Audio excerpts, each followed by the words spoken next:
Kia ora everybody, we're at Moa Point and this is Jorge with Mountains to Sea Wellington. And Moa Point's an interesting place. It's quite neat, isn't it? We're surrounded by these craggy rocks. I can see a snorkeler over there, maybe collecting a few paua.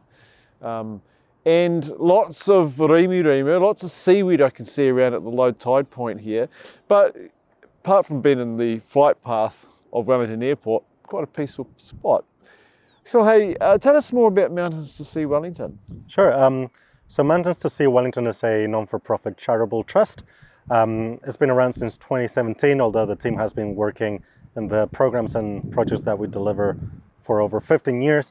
And our kaupapa is to connect people with Te Taio through education programs, through community events, through restoration projects, and just making sure people have the knowledge and the experience to be able to participate in environmental conservation and restoration.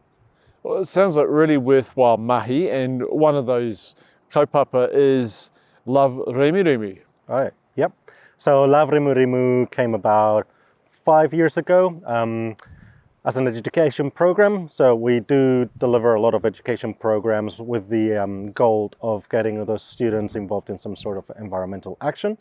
And we found 5 years ago a bit of a gap in the knowledge about seaweed around Wellington's coastline.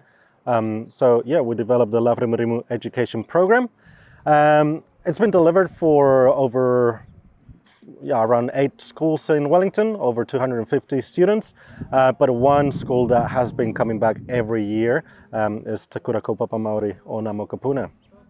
And we are going to meet a couple of those ākonga, a couple of those students, to learn more about their knowledge that they've gained and what they're doing, more importantly, with that knowledge. So in a moment we'll go and catch up with them.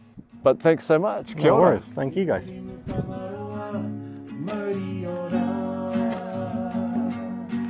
Te whanganui